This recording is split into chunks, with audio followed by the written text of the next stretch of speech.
books feel less like stories and more like conversations, like someone quietly sitting beside you, telling you things you've always felt but never put into words. That's what The Perks of Being a Wallflower by Chbosky is.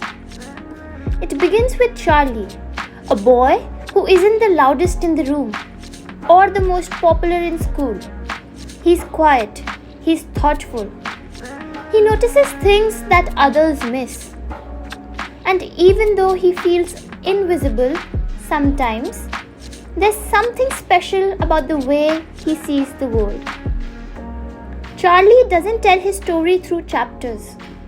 He writes letters, not to anyone specific, but to someone out there. Through these letters, we step into his world. We learn about his worries, his hopes, his confusions, and the way he tries to make sense of life. When Charlie enters high school, he feels completely alone. He doesn't know where he belongs, but then he meets Sam and Patrick. They don't judge him. They don't try to change him. They simply accept him. And for the first time, Charlie feels something new. He feels seen. He feels connected. He feels infinite. And in that moment, I swear we are infinite. This single line has stayed with the readers for years because it captures a feeling we have all had. Those rare, unforgettable moments when everything feels perfect, when time seems to stop, and when life feels bigger than us. But this story isn't about big dramatic events. It's about the small, quiet truths that shape us. It whispers its lessons instead of shouting them. And those whispers matter. It reminds us it's okay if you don't have anything figured out yet. You don't have to be loud to matter. You are not the only one who sometimes feels invisible. Charlie learns that being a wallflower, someone who observes and listens, doesn't make him weak. It makes him thoughtful. It makes him kind. And sometimes noticing deeply is its own kind of strength.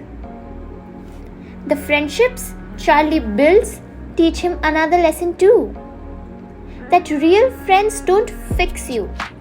They stand by you. That love isn't always simple, but it's worth experiencing. And that even when life feels overwhelming, there are always moments of music, laughter, and connection that make it all worthwhile. There's another line from the book that many people remember. We accept the love we think we deserve. It's a powerful thought. How often do we settle for less? Whether in friendships, relationships, or even in how we treat ourselves.